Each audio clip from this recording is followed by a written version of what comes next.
Canada strikes cautious, wait-and-see approach on Biden's latest Buy American attempt. Biden announced expanded rules during State of the Union speech.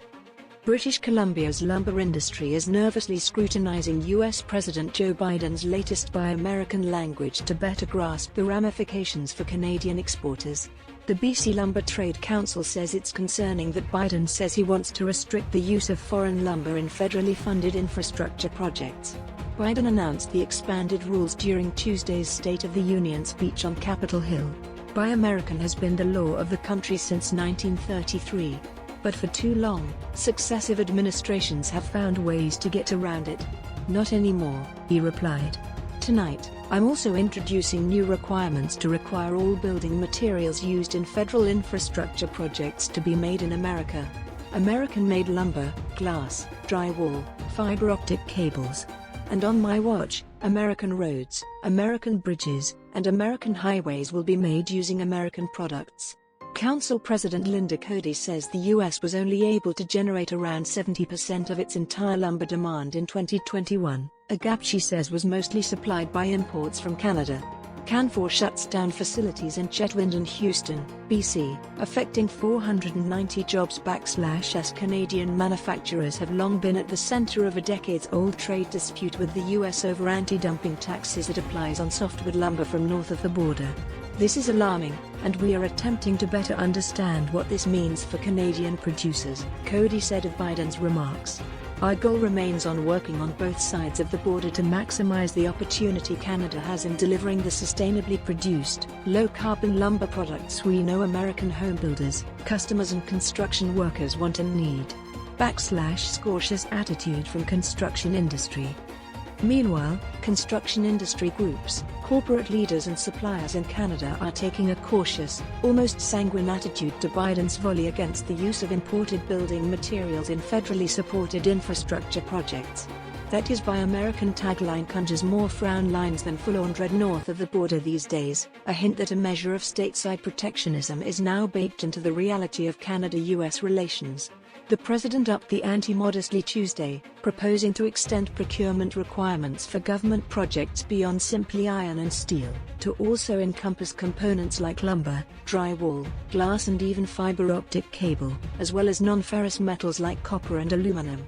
He rules allow for exclusions in circumstances where local supplies can't satisfy the demand alone or would be too costly, which means that in practical terms, the math is on Canada's side, said Jean Simard, president and CEO of the Aluminum Association of Canada. Facts are facts, data is data. The US produces around one-third of what it requires in terms of primary metal they have to import, Simard added. Canada represents around 70% of overall US imports. That's not going to change. Simard and others think the political backdrop is also important. For all intents and purposes, Biden is now on the presidential campaign road, where he'll need the support of disaffected blue-collar voters in the American heartland in order to remain in the White House through 2024. Why are BC mills closing and forestry jobs disappearing? Many blame a bug. Mill closures threaten to tear holes in the fabric of rural BC towns.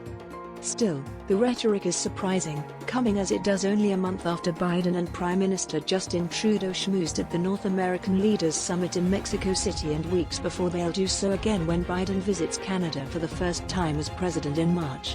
When we undertake these projects, and, again, I get attacked for this, but I make no excuses for it, we're going to purchase American, Biden said during the State of the Nation Tuesday. It's entirely compliant with international trade standards. Buy American has been the law since 1933.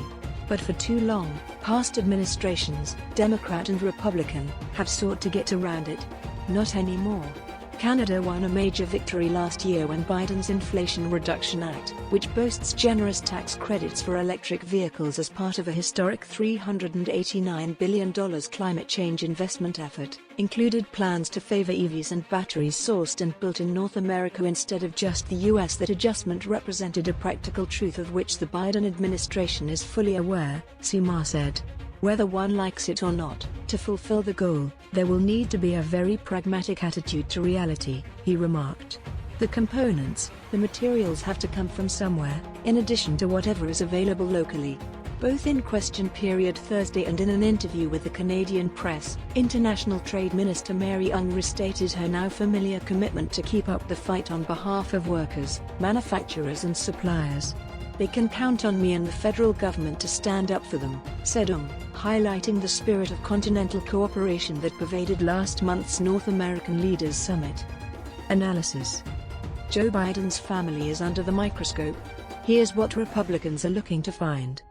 Analysis: Biden's State of the Union uncorks high-stakes standoff over U.S. debt.